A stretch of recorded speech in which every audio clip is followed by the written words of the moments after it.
live on the Muscogee Reservation, and you are on the Muscogee Pod. Jason Salzman Chahojifkados, along with Shelby Botone. He's Jay Stongo. Ooh, very elder of you today. Shelby Botone, Chahojifkados. Ooh, dang. Okay. It just adds more and more each time. Feeling very Muscogee in here. All right.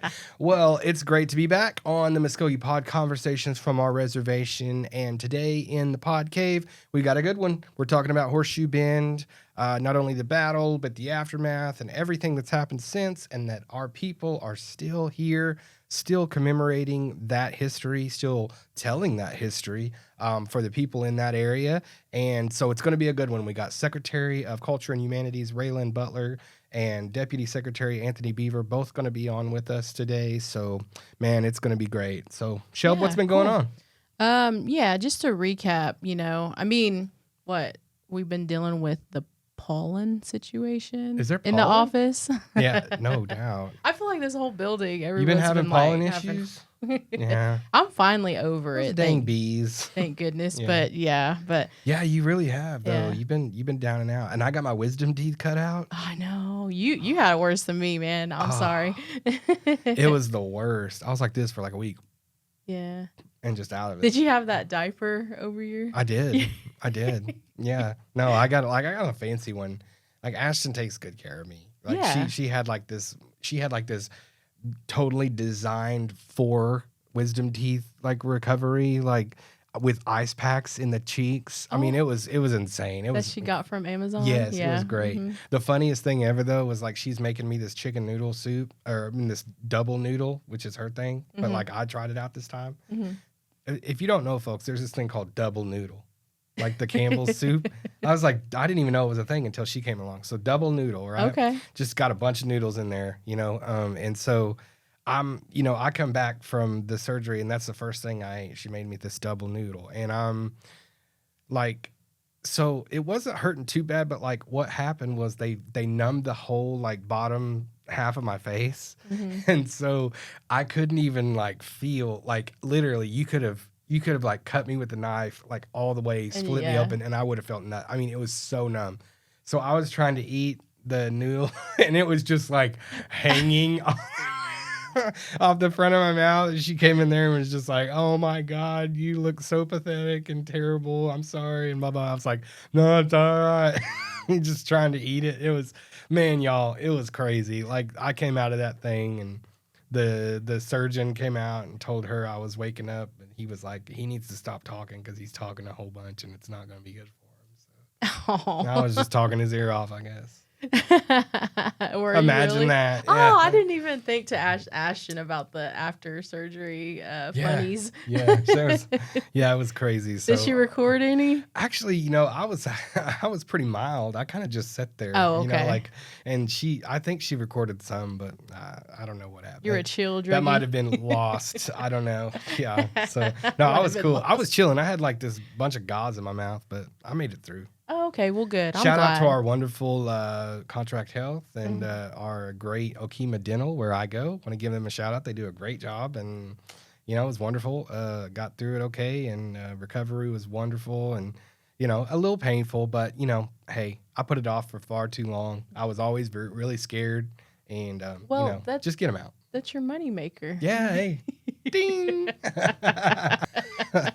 Still got a great smile. And yeah, you're right. I didn't want those things to start pushing and making my teeth all crooked and stuff. So right. Got to keep this cash, I said, keep this cash flowing with this thing. So I'm glad it's good. I'm glad you're back, and thanks. And I'm glad the pollen isn't getting on you. It's on the car. When I come out, it's all like a yellow shade of green, yellow. Oh, yeah. I know. You're like, it's going to be a tough day for my allergies. Yeah. Man. Well, like I said, I usually never get them bad like other people. This is the first year that it got me. So, but anyways, yeah, it's fine. It's all good. Spring is here officially now. So spring is sprung. New building coming along. Yeah, new building's coming along. Went in there the other day, looking great. Got a lot of stuff going on, and There's carpet down in some places, and the lights are on. I mean, it's just really coming together. Everyone's getting excited. They are, and not only that building, but other buildings. We've had so much happening and so many groundbreakings, so many ribbon cuttings. The casino in Coweta is now open and rolling, and that was a big old time. I mean, there was people everywhere that first day, and they've done fantastic business in their first couple of weeks in operation. So proud of them there at M&G, and Eufaula's doing good, and it's just good times. And I said yesterday, we were at, or this week, we were at another big event, our topping out ceremony, and I was talking about how, we are in the midst of the greatest era of growth in Muscogee Nation history, and I'm just so proud to be a part of that. Yeah, man. That it is awesome. I mean, it's almost unbelievable. I mean, like you said, all these groundbreakings, ribbon cuttings, topping out ceremonies, they all just kind of run together for us. They do. Because we're like, oh my gosh, I can't believe this many new structures are coming up on our reservation. Changing the landscape of this place. And I made the comment too that if you came to the Nation in 2019, you would not even recognize it today because of all of the new things and the buildings and the structures and just the amenities here are just insane, and it's going to mean more for this headquarters and this capital, this community, but all of our surrounding communities as well. We're opening places in Holdenville, Sapulpa, all over the reservation. We have things coming up and places for our people to gain access to vital services that make their life better. So we're completing the mission that we're called to do here at the Nation, which is to enrich and enhance the quality of life of our people. And we're doing that in several different ways: health, social services, entertainment, health in general, with places like our wellness center that's going on with our Holdenville place. So, I mean, there's just so many cool things happening. And if you haven't been home in a while, come back home and check it out. See what we're doing. We're seeing it in several phases: gaming, health, tribal, everything. Like it's insane. Yep. I mean, and like I said, it's not over yet. We still have some things that need to go up. We haven't even broke ground yet on them. Yep. It was funny because, like you said, we're changing the landscape, and people that haven't been here in 10, 20 years, they're going to be like, oh my goodness. Yeah. It's not even the same place. And it's funny that you said that because Jordan, when she was on the pod a couple episodes ago, she was like, are y'all in that are y'all in that Muscogee Media building over on the, southeast part of the campus? And I was like, that's not there anymore. No, it's not even there. She's like, oh. Yeah, no, it's the new courthouse, which is massive. Yeah. Oh, yeah, we just had the topping out ceremony for that courthouse, which is in the spot where Muscogee Media Building used to be. Which there's going to be some tearing down with the old and up with the new. Up with the new, that's right. Yep. So what do you think about the topping out ceremony for the new court building? What do you think how that will impact our community and what milestone that symbolized for you? I think to me it just symbolizes the advancement of sovereignty and the fact that this is the epicenter for tribal justice.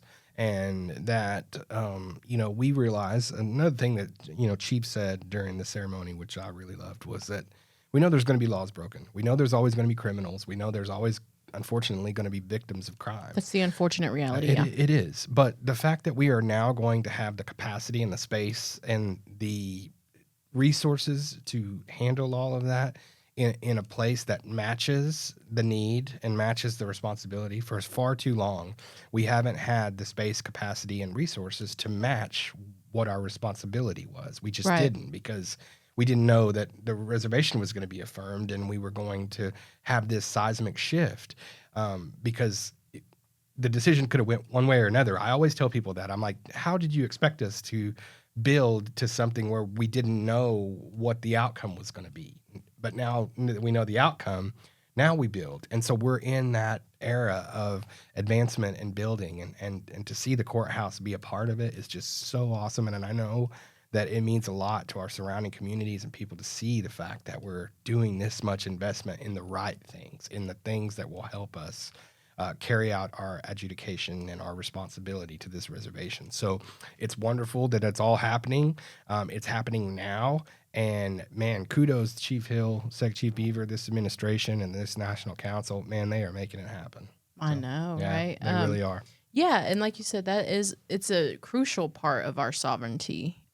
our justice system. And that's just, I mean, I hope the people that seen this McGirt decision as a bad thing look at what we're doing to accommodate. Right. Yes. And I hope that they see, because like you said, we didn't know for sure how that would play out.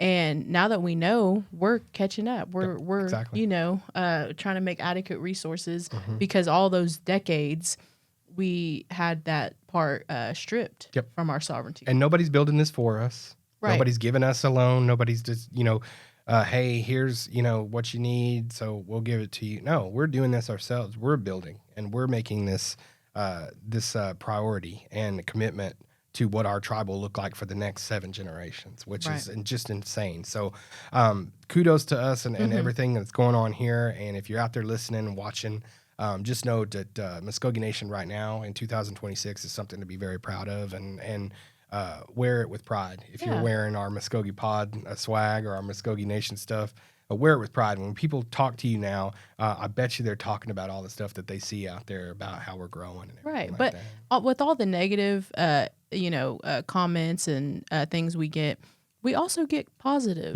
we absolutely do. Comments as well. And that came when we hosted the playoffs, the high school basketball playoffs at the Dome at one of our premier facilities in the area. Yeah, it is the premier facility in the area for high school basketball. Well, I talked to so many people as part of the playoffs. And when I say people, I'm talking about administrators from these schools. And Victory Christian, I can't remember if it's their principal or their superintendent or maybe just one of their coaches. Victory Christian School came up to me after a tough loss and said to me, shook my hand and said, "Thank you so much. This is a wonderful place. We love playing here.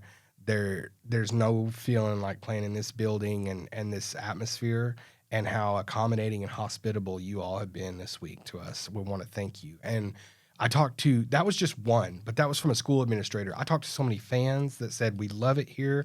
This is where we want to come. When the brackets come out and we see that we're coming to the Muscogee Dome, we get excited." So for me, it's really cool to hear that, because the vision was always, let's make this an absolute can't miss stop on the road to the big house, and it's become that for sure. Right.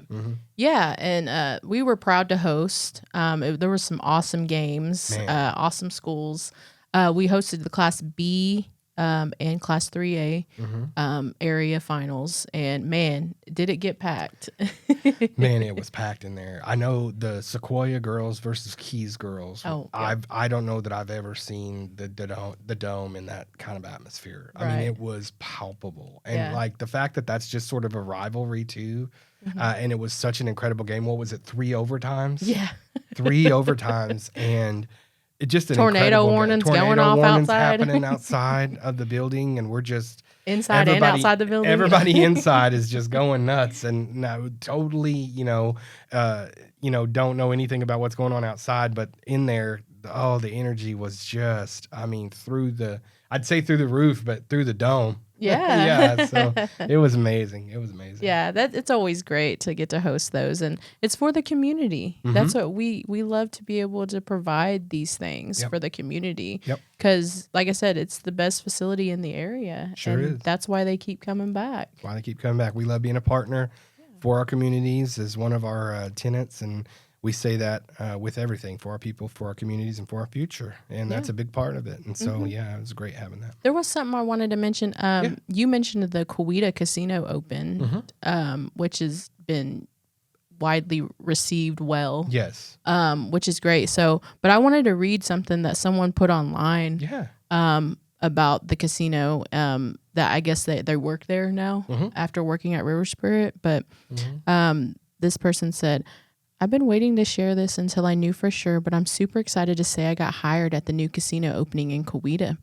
Having great benefits, great starting pay, and being less than a minute from home is like a dream come true. I absolutely loved my time working at River Spirit over a decade ago, and now I'll be the very first group of employees hired for Creek Nation's newest casino. To some, it may seem like just another job, but to me, this could be the last place I ever work. I'm excited to make this a career and see how far I can go with them." Wonderful. See? That's why we do it. Yeah, that's why we do it. Yeah, less than a mile from home. Yes. And in a rural community. Whenever we get up at these events and Chief says things like, we're bringing jobs, we're bringing commerce, we're bringing opportunity with us when we bring projects like this to these communities, that is what he's talking about. And so to see it, to hear it, to feel it from somebody that's living it is just amazing, and that's what it's all about. So That's great. I'm so glad you shared that. Yeah, that's what I wanted to share, and that's what that's the impact these enterprises make in these small communities. They do, and we're going to be doing more and more of it. And so stay tuned, because if you're sick of seeing us out there, I got bad news. We're doing a lot more, so it's going to be great. But at this time, let's get to our main event of the day, and that would be our Secretary of Culture and Humanities, RaeLynn Butler, and Deputy Secretary Anthony Beaver, as we talk about the commemoration of Horseshoe Bend, and that happens right now. So in the pod cave now, we have our Secretary of Culture and Humanities, Mrs. RaeLynn Butler, and we also have our Deputy Secretary, Mr. Anthony Beaver. Guys, thanks so much for being with us on the Muscogee Pod. Sure. Histongo, Palacha, RaeLynn Butler, Jahojef Gedos, Almalegida, Watkogi, Almadalwa, Pekanta Lahasi. I mentioned that I'm from the Raccoon Clan, and I'm from Peach Ground, Ceremonial Ground. Yeah, Stongo, Anthony Beaver, Jahojef Gedon. Amalega Hiniologi, Amidolwa, New York. I'm from the New York tribal town and from the Wind Clan. Good to be here. Stongo. Yeah, well, I'm hitting my head on me. What about you? You good? Yeah, I'm great. Okay, awesome. Well, we're talking about Horseshoe Bend and the significance of it for us today, the significance of it when it happened, and the significance of us going back and commemorating that time. So I know you guys are really excited about us going this year, and tell us a little bit about what's went into the plans and really why it's so significant that we do this. Sure. We really appreciate you all having us on and letting us talk a little bit about this. I think that we first want to just talk about the history, the historical significance of this, but also remembering some of the past efforts the tribe has put in. Many of you remember back under Chief Tiger when it was the 200th anniversary of the battle, and there was several buses and probably the largest delegation of Muscogee people back in the homeland ever documented to go back and to be a part of that 200th commemoration. And what happens after that is kind of silence from the park. And really, I'd say only the last 6 or 7 years have we been invited back to participate in the commemorations again, to not only be able to help set the agenda, but also to do the whole program and to expand and grow.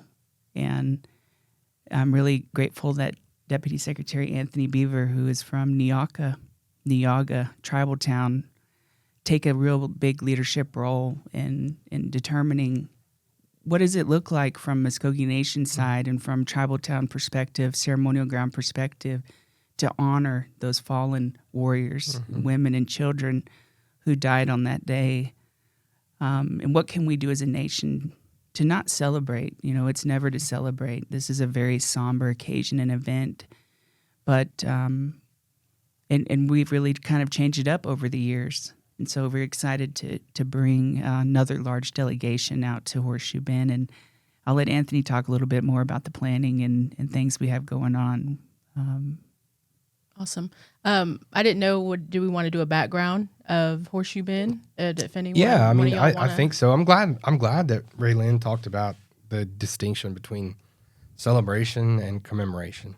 I think a lot of the times we look back on these things, and there is an opportunity to have a lot of people and have a big gathering. A lot of our gatherings are celebrations. They are good times and things like that. But this isn't the same. And it's not like this is a bad time, but it's also a solemn occasion. It's very much like a memorial service where we are honoring the fallen. And I'm glad you made that distinction. And we talk about that, because a lot of the things in our past that we look back on, it's important that we remember them, but it's also important that they're not celebrated, and that we treat them the way that they should be treated, which is with a solemn way. And Anthony, I think from the traditional side, it's hard sometimes to marry the two, to go back and talk about that. Talk a little bit about how the traditional people, sometimes they're like, no, we don't talk about back home. We don't talk about the hard things of the past and everything like that. Can you talk about that? Yeah. The elders were told not to ever go back to our homelands, because once we left there, we took everything with us and we brought it here to Indian Territory, Muscogee Nation today. And so it's almost taboo to go back. And but the work we do at the Department of Culture and Humanities require us to visit our homelands pretty often. And so we've come to, in the modern time, to understand our profession and the work that we have to do. And so our mission is to protect everything but that we have back home. And one of those is at the Battle of Horseshoe Bend. And so we're always honored and to go back and on behalf of the nation and our ancestors. So yes. For people that watch us and are listening to us and don't have any idea about the Battle of Horseshoe Bend, just kind of tell us about what happened there. Yeah, so the battle, I know we're focused on the battle, but there was many battles before then. Yeah. The Creek War of 1813, 1814 was a civil war, and a part of a larger war of 1812 between the United States and Great Britain. Mm-hmm. And so you have the Upper Creeks and you have the Lower Creeks. Lower Creeks are more familiar and with the European style, adopted many of their lifestyles. The Upper Creeks, and again, this is region-wise. This is not a lot of the Upper Creeks are up in northern Georgia, Alabama. Lower Creeks are southern, and so thick and creek territory. The Upper Creeks are more traditional, want to stick to their lifestyle, and I've seen that the European lifestyle has affected, in a negative way, the Muscogee lifestyle, and so a civil war internally then happens. It's hard to believe that Creeks didn't get along. All right. That there was infighting. There could ever have been a Creek Civil War. No way. I couldn't fathom. And even we can honestly say in every major conflict that's happened, we've had Creeks on both sides. Yeah. I could see it. Red Sticks. And what's fascinating to me is that in the year 2026, you still feel that divisive, not in a negative way. I'm just saying there's definitely a division of traditionalists and let's hold on to tradition and everything like that. Yes. And the modern accepting of the, things that we've come to know and everything like that. So, you still feel that from the Creek Civil War, that not that we have Lower and Upper Creeks still, but we kind of do. I mean, really? I mean, so that's always been fascinating to me, though, that it's sort of still there, and you can look back on that Creek Civil War and see where it came from. Yeah. The commemoration, very meaningful stuff coming up, though. Anthony, tell us a little bit about the schedule and what you got coming up. Yeah. So Friday will consist of a private nation-centered event. This is intentional for the nation to join the National Park Service, the Horseshoe Bend staff. We're going to help laying of the luminaries there. We'll have a private event or a private ceremony that evening. It'll be it's kind of like we're talking now, but we want to talk to the people that the delegation that's there. We'll have some of our ceremonial leaders there to talk directly to the people about our history, and so it'll be a time for reflection and internal remembrance of our ancestral land, opportunity to strengthen relationships and partnerships with the national park, and then Saturday is the public event.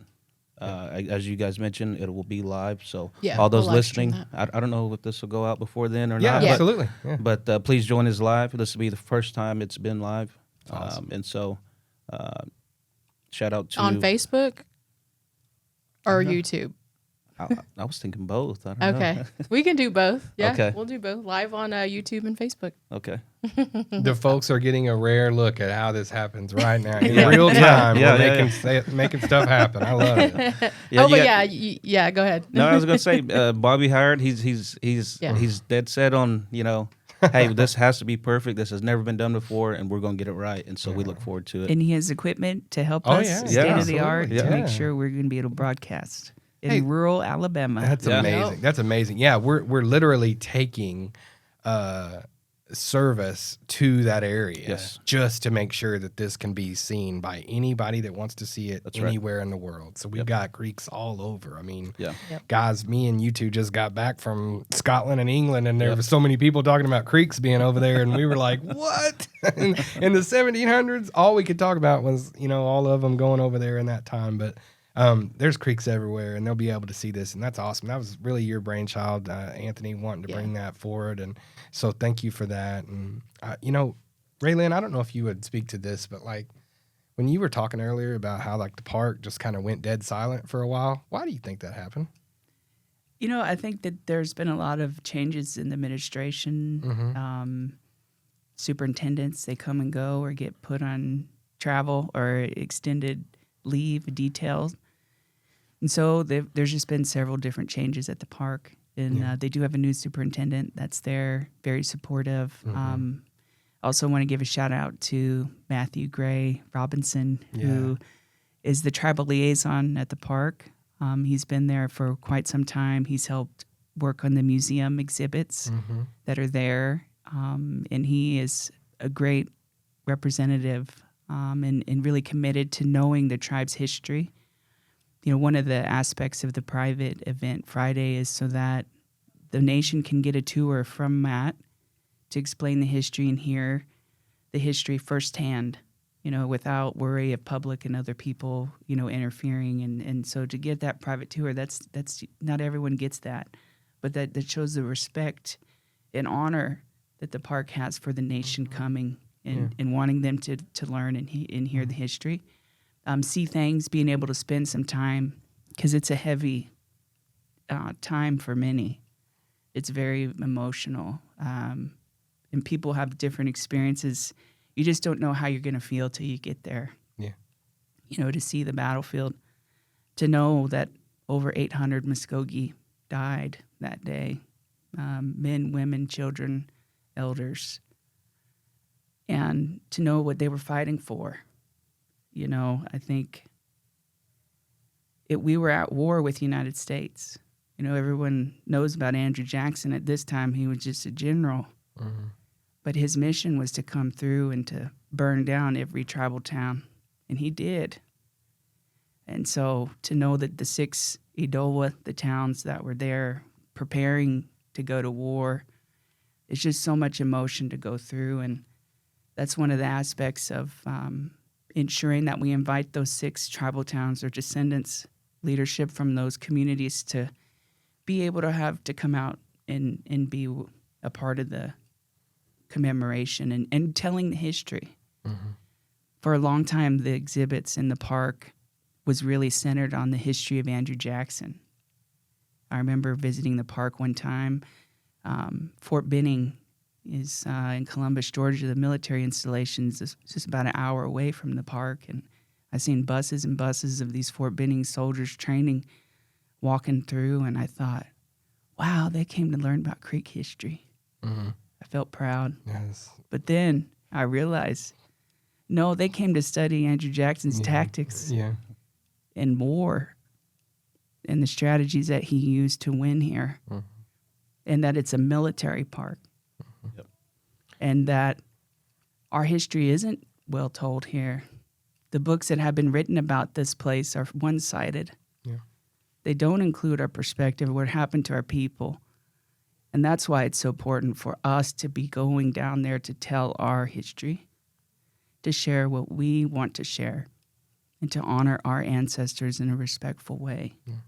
Because for those who haven't been down there yet, there's a monument to Andrew Jackson. It was a congressional monument placed, and it says something like, "Here is where Andrew Jackson broke the back of the Creek Nation. And that's all it says. And, that's just not true. Nope. And I'm proud that we went to war with the United States, to be honest. I think, I'm not trying to be anti-patriotic. I'm proud to be a U.S. citizen. But if you had to put yourself in their shoes at that time, would you be willing to die for your people and your culture, your language? And that's how serious it is and how serious it was. And it just makes me so proud that they were willing to make that stand when knowing how powerful this government and this force could be and the repercussions that come after it. We lose 23 million acres of land. We're forced to sign a peace treaty at Fort Toulouse, known as Fort Jackson. And they basically say we're taking this 23 million acres of land to pay for the war we had to have against y'all for resisting this whole time. And then Andrew Jackson goes on to win the Battle of New Orleans. Then he becomes the president of the United States. And Alabama becomes a state, primarily of all the lands taken from what happens at Horseshoe Bend. There's just so much history that happens there, and we want to make sure our people know about it. And we're sending our Mahayogi to go with us this time to help us to create curriculum. So when we are going out to the communities, when we're going to schools, public schools, that we can have a lesson on Horseshoe Bend, because they're not going to get it in a textbook. Yes. I mean, to go back to that place and see a monument to Andrew Jackson, not only a monument, but one that says that he broke the back of the Creek Nation, which the 6 Adulwas going, tells you that he did not break the back of the Muscogee Nation, in fact. But I just imagine Jewish people going to Auschwitz and seeing a monument to Hitler there. Yeah. And people may say that's heavy of me to say, but I don't care. That's ridiculous to think that the narrative of that place. But I'm so happy and proud of you two and your departments and your team for literally changing that narrative. And I'm proud of our people too for getting behind these things and making it such a priority, even though we just talked about it may be hard to go against tradition of looking back and everything like that. We have to do it. This is why we have to do it, because we can't have our kids and the people of this country that aren't indigenous thinking that that's what that place is about. Yes. Right. And then we mentioned it before in a previous episode when we were talking about Horseshoe Bend, and where this is kind of known as the last stand for the Muscogee Nation before removal. But you said it good where you said it wasn't the final stand, though. No. Because it was a stand, but here we are, still standing. That's exactly right. We stand up against things every single day here. We fight battles still today. Yeah. They may not be with weapons and in warfare and cannons and everything like that, but we do it in the courtroom. We do it with social justice. We do it with Facebook. We do it with how many hundreds of creeks lined up in the streets of Atlanta, walking to the court to say no more desecration, no more disrespect for us. It's still here. It's still thriving. Yeah. What does the people of New Yaga think when they go back? And I want to know from the traditionalist sense of like I said, taking that notion that it's tough to look back, but at the same time realizing how important these commemorations are. Yeah, the whole area there is New Yaga. Yeah, not just the site, but the town was right across the river. So whenever I go back, you could just imagine the town there, the children running, the leadership there, life, and so I think on behalf of New Yaga, today, we're proud, and so when we go back, that's still home.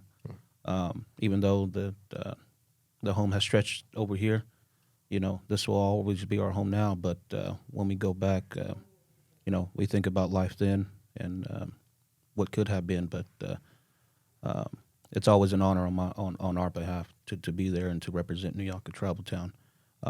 Also, not just Nuyaka, but Alfuski, Eufaula, Halabi, Lothogoga, Okjai, were the 6 tribal towns that stood. Represent. Yep. Yeah. And they say 6, but we know there were more. We know that others represented in there as well. And so such as Ogiabova, Arbika, there was many, even though these 6 have, are the ones that everyone mentions all the time, we know that there was more. And there was hundreds of tribal towns back then. Yeah, we came over here, there was 44. New York is one of the ones that are still remaining today. And so for me, it's an honor. Yeah. And so Same fire. yeah. Right. Yeah. And go ahead. No. I just no. I think about every time we've been back, or I've been back or anything like that. There's a feeling of not only the emotions and everything like that for sure.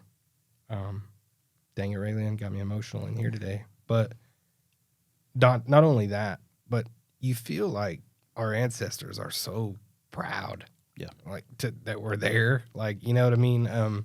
Just like we got the feeling, I got the same exact feeling on the repatriation trip because like that connection, I can't describe the fact that that they see you and appreciate what we're doing now.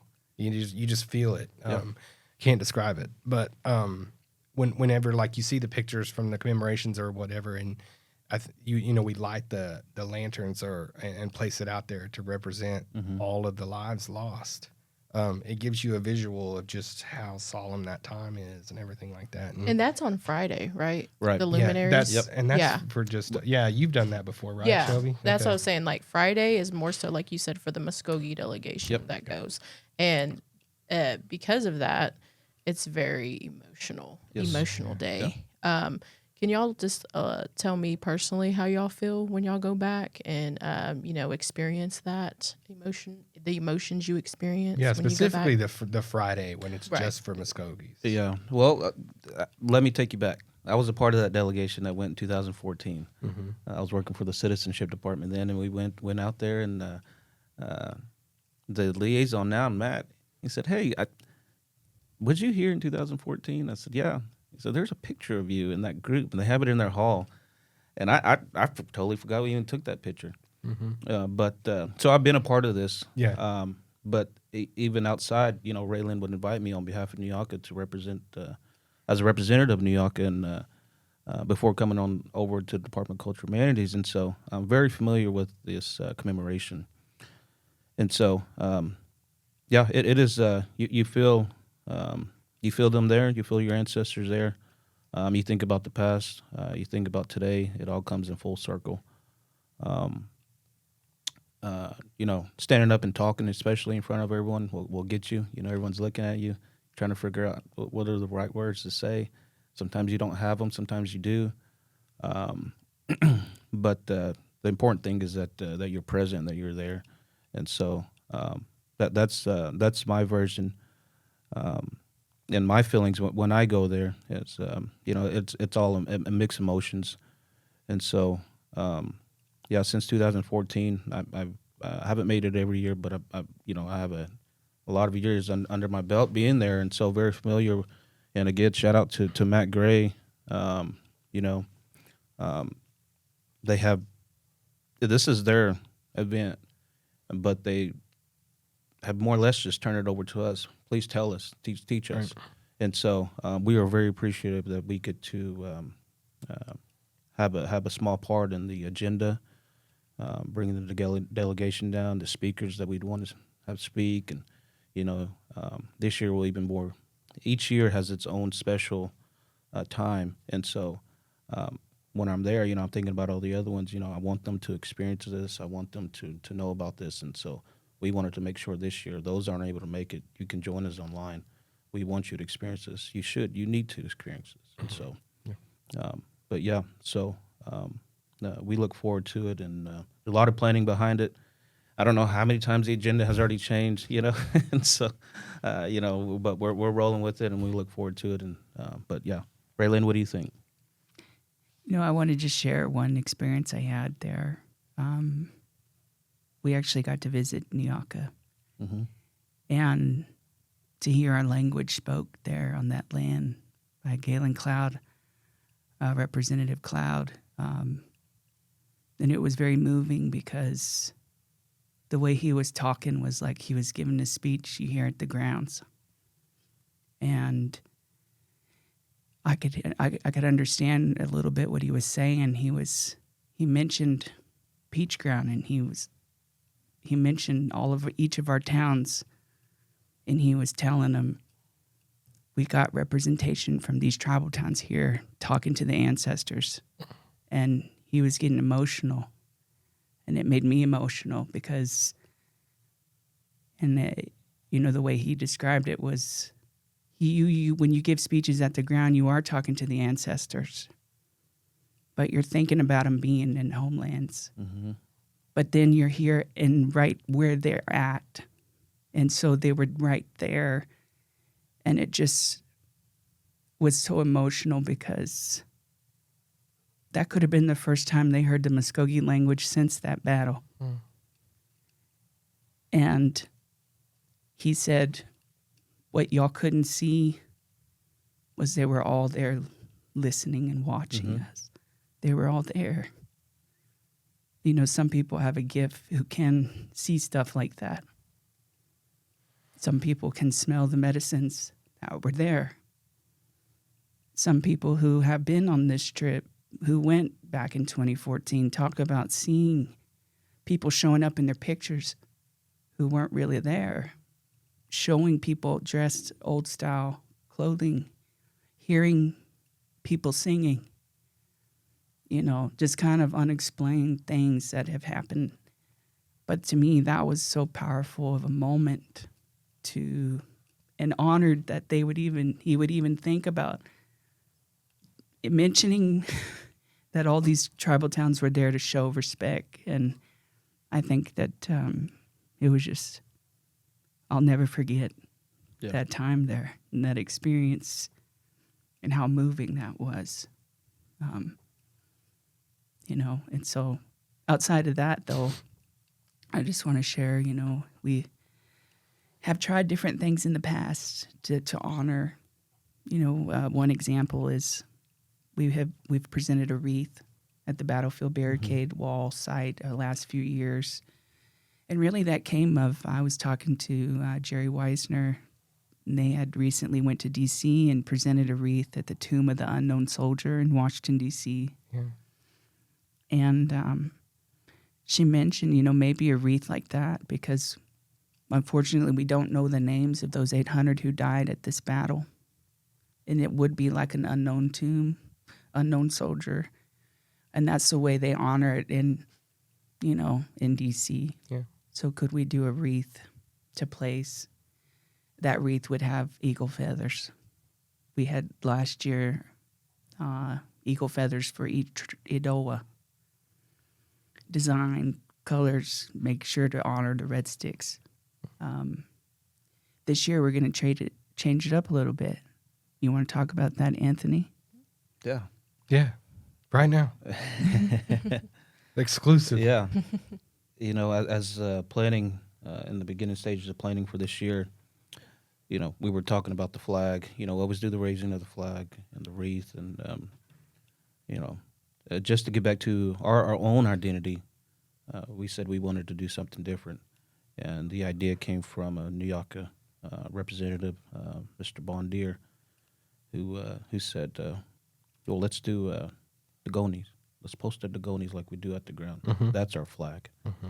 So we had 6 ball sticks made to represent the 6 tribal towns that are getting ready to.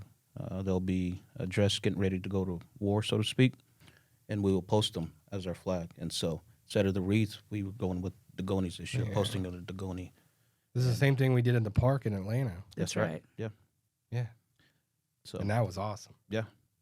Hey, make sure you get a great picture of that. Yeah. I was going to say, we left the wreath there, right? Yeah. Yes, the last few years, so they're at the park. Yeah, right. We're not leaving these there. I was going to say, are y'all leaving this there? Or what? No, I think Chief actually wants to put him in the new building. New citizen Yeah. service Oh, building. does he? Create Yeah. an exhibit to Man, show that and guy, I tell you honor. what. Yeah. So what we're going to We're not gonna have any room in there if he Yeah. puts any more of his stuff. Yeah. First, he's got a time capsule. Now he's wanting to put the Stagonis in there. It's like, what next? You know? Yeah. I told that guy, I was like, man, you're crazy. It's like his own little playroom. You know what I mean? Yeah. He's putting everything in there. I Yeah. just want to share too. This is a quote from Chief about Andrew Jackson. Yeah. I don't even like to carry 20. Yeah, He said, "Give me 2 10s." Yeah. that's what I was about to say when I you don't were saying play that. 20. No, I don't either. I don't ever have a $20 bill. I Yeah, don't have yeah. any cash. I don't want any. It's like baseball cards for slave owners and Indian killers. Yeah. That's what cash is. Yeah, my dad you know? used all his 20s, he'd turn them upside down. Yeah. And then put them absolutely. in his wall. Why not? Well, you know, that guy. Yeah. Yeah, But which is going to cause us to have them make 6 more next time. Which Exactly. is fine. That's okay. Shout out to Bradley Hicks. Hey, is from Bradley doing Albrica. them? Yeah, Okay, yeah. good. Bradley made them for us. So good deal. Good deal. They're nice. He gave it to us a couple days ago, and so Okay. it's all. I think packed Chief and was going to ready. have Bradley make him a couple to drop off at the governor's office. Yeah.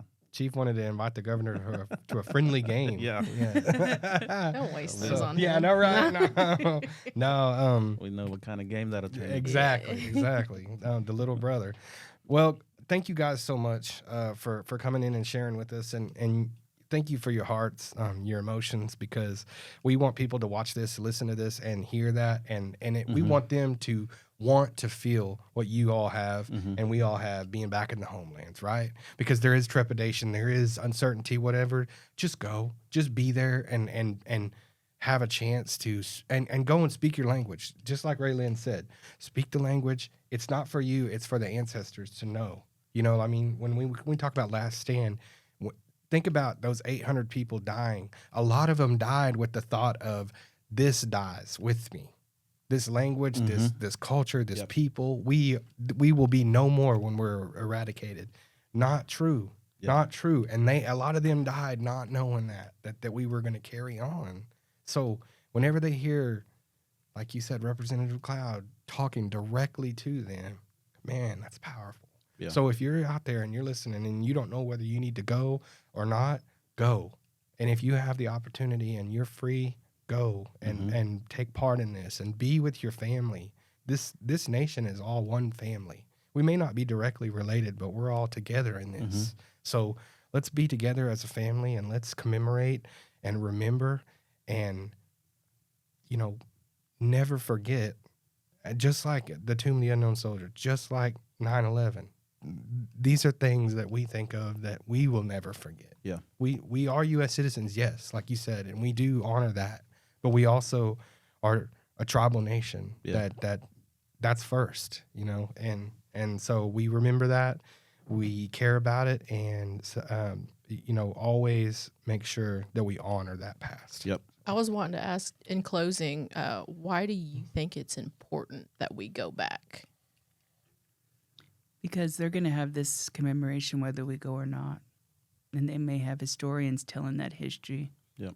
They could have, you know, it's just better to come from our people and hear from us, you know. And so that's the main reason. But also, as a sovereign nation, we take great pride in taking care of our culture and our sacred sites and lands. And so it's an act of sovereignty to have government-to-government relationship with the park.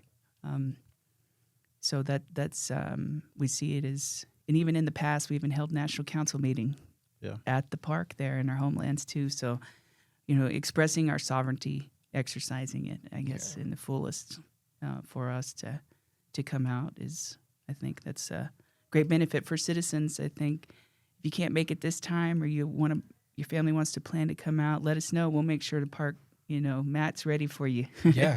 He'll welcome you in and give you a tour. Matt's been great. Yeah. And we also have been thinking about maybe creating a tour where we get people on our charter bus and for employees to go and to set up a tour, Homelands tour for folks to sign up and take people out there too in the future. So we'll be looking at trying to do more like that too, so that everyone can have a chance. Yeah, sure. Yeah, so they got a new superintendent. His name is Andrew Miller. This will be his first commemoration event as well. Oh, wow. Yeah. Okay. And so, go ahead. Oh, yeah, I was just going to mention too, there's a tornado that came through the park last year. Yeah. And we have our cemetery crew and archaeology team, historic and culture preservation out there this week. There were over 40 trees that went down in the village site called Doobika, but in English they say Tahopka. And it's in the Horseshoe Bend part of the land, but it's such a sensitive area, the village, because that is where, the women and children died, the elders. And there's really never been any graves identified or bodies or things like that from that battle.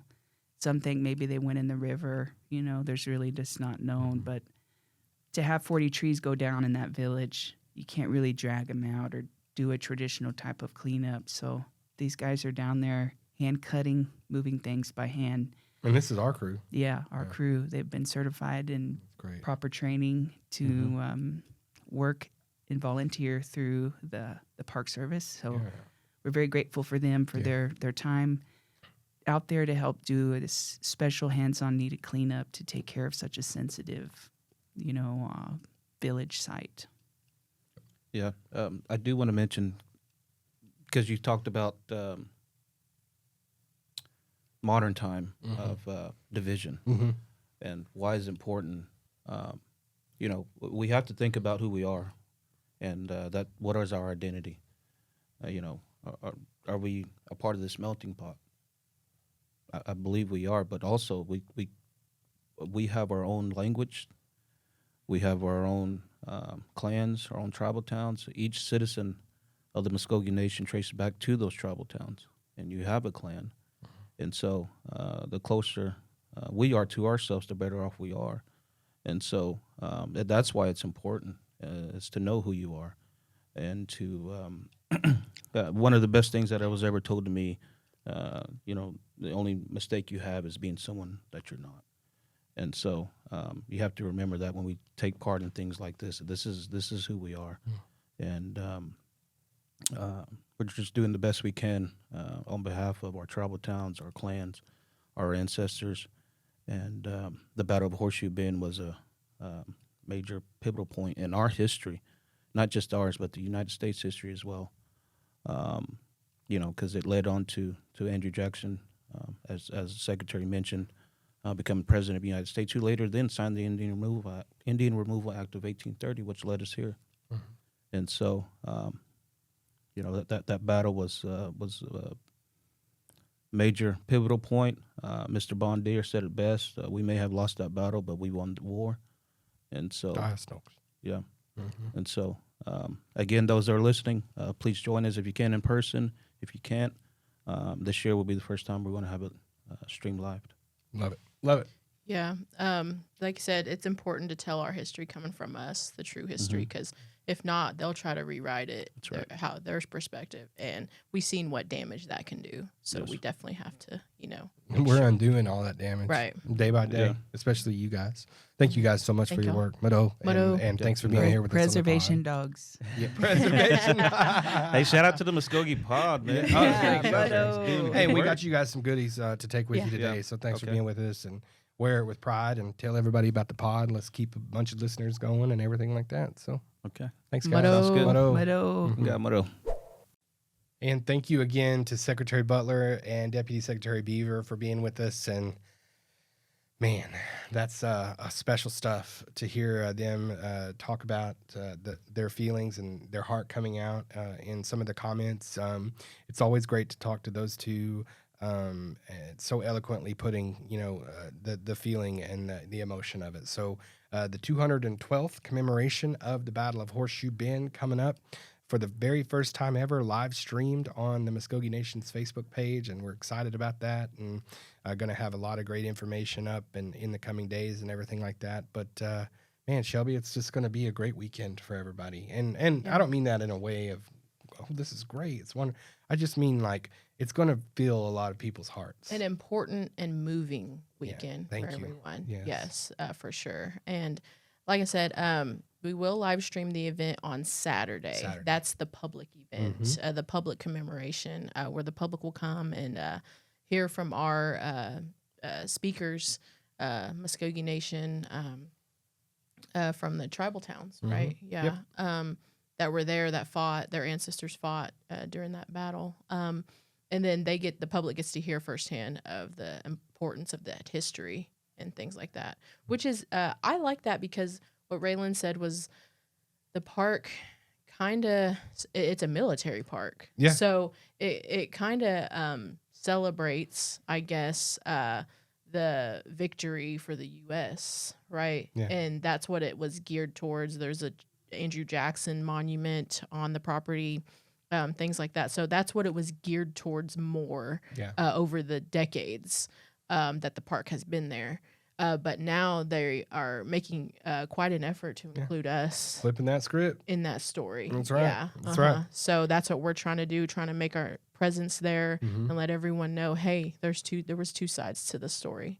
And this is our side. Yep, absolutely. And, a story of survival, even though there was many deaths there and there was a defeat in battle, as was said earlier. We won the war because we survived and our culture survived, more importantly, and our language and those tribal towns all survived. And to be here in 2026 going back and reminding our ancestors that we're still there, but everybody else as well. Right. Man, it's icing on the cake. Yeah. I was going to say, I've been several times.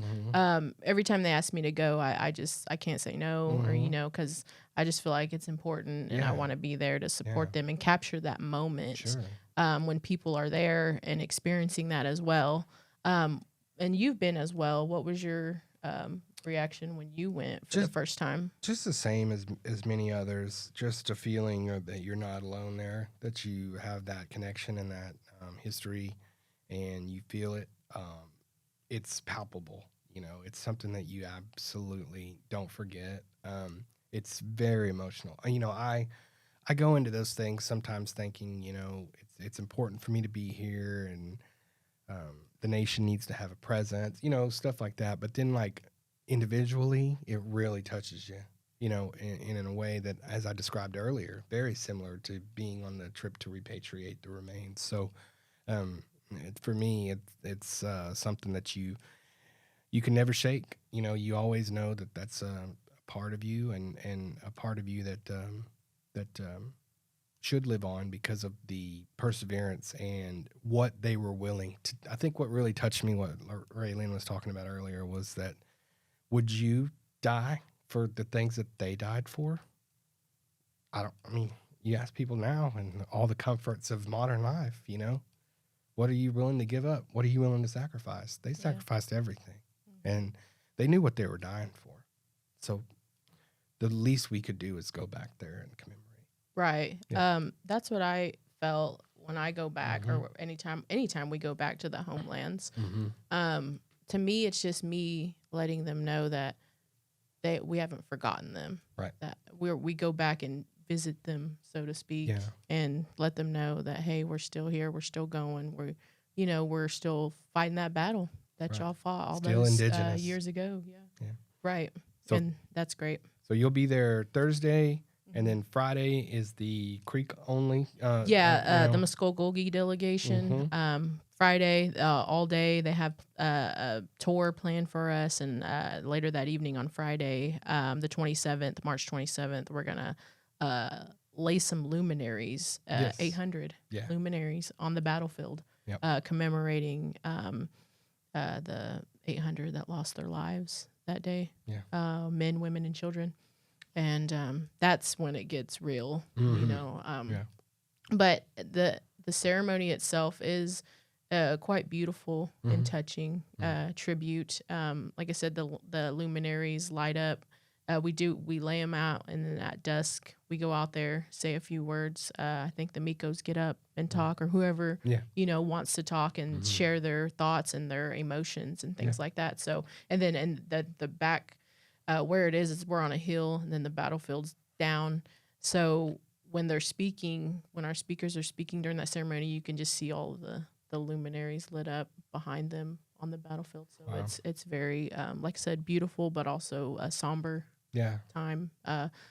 So I'll be there to capture that as well. But that's Friday night, March 27th. March 28th is Saturday for the public to come, and we'll have our Mikos again and our representative from our tribal towns sharing that history with the public and giving them that Muscogee perspective on it. Awesome. And so that's important as well. But it'll be more so of that, relaying the history and the importance of what happened that during that battle. And so that's good for the public to come and hear directly from us. So that's good. And like I said, on the 28th, Saturday, March 28th, we will live stream. What time's that start at? It starts at 10 a.m. Okay. I'm not sure is Alabama on Eastern time? I think I so. thought it don't start till. Maybe not. Well, anyways, We'll figure that out. It's 10 a.m. Alabama time. Yeah. So that's when we'll start the live stream. So awesome. I'll live stream from both YouTube and Facebook, so you'll be able to find it on those outlets. But yeah, I'm looking forward to it. Looking forward to covering and capturing everything I can while I'm there. You're gonna do great. You get the best pictures and memories for everybody here at the Nation, and we're all so grateful for it and your work. So I can't wait to see what you do again from that great occasion and with so many people getting together to commemorate our ancestors in such a meaningful way. So this is what makes our job great, and we feel great about it, is that we get to capture these moments in our history and time. And I'm happy when people are happy with it. Yeah. That they're like, "Oh, I'm so glad you got that photo of us." Right. Exactly. And it's just good memories. To have. So I'm happy to be able to do that. Awesome. Well, don't forget the Saturday coming up. It's going to be the commemoration there, the 212th, and it'll be live streamed at 10 a.m. Alabama time. So you guys figure that out. No.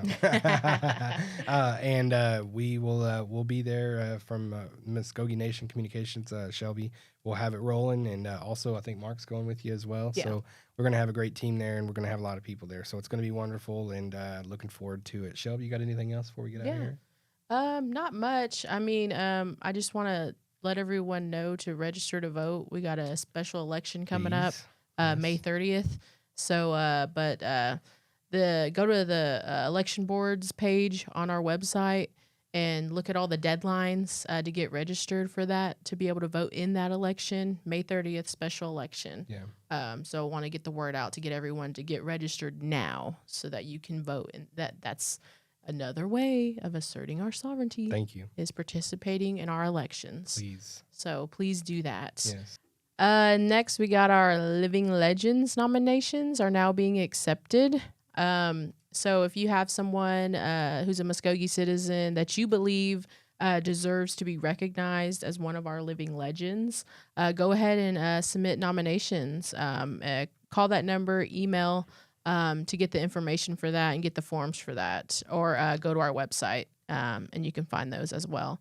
But yeah, living legends. Wow.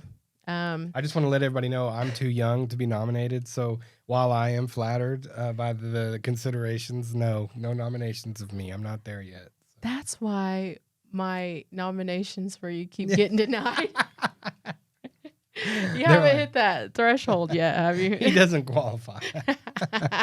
I know you'll be there one day, though. Man, I know. Oh, gosh. I just can't wait to see this year's class and this year's crop of living legends. It's always such a great day. So which will be, it'll be a blessing. Yeah, once absolutely. But we love all of our living legends, and Yes, we thank them. And, yes. We have so many of them, but only so many we can recognize each year. So. But like I said, if you've nominated someone in the past and they didn't, get through, do it again, and they should be getting through pretty soon. Awesome. That we can honor them and for their significant contributions to our nation. That's awesome. Yeah. All right. That's all I got though for now. Yeah, but great. like I said, go to MuscogeeNation.com/events. You'll see them all right there listed for you. Yep. Mm-hmm. And keep listening to us here on the Muscogee Pod. Tell your friends, tell your loved ones, tell your cousins, tell everybody to watch us, listen to us, subscribe, give us a rating. That always helps. And just share us. We want more people and more people listening out there. And you can see all of our stuff here, Muscogee Nation, at Muscogee Pod. MuscogeeNation.com/Muscogee-pod to get all of our stuff. And if you want to, you can email us with any questions, comments, criticisms, gripes, and or complaints. Or if you have any suggestions for an episode, you want to hear us cover a certain topic or have on a guest, please put that in the inbox. And that is MuscogeePod@MuscogeeNation.com. Correct. Yep. All right. We're going to get out of here. Yeah. We'll see you later. Thank you for joining us for this conversation from our reservation, and we will see you next time. Hadam chi chathis.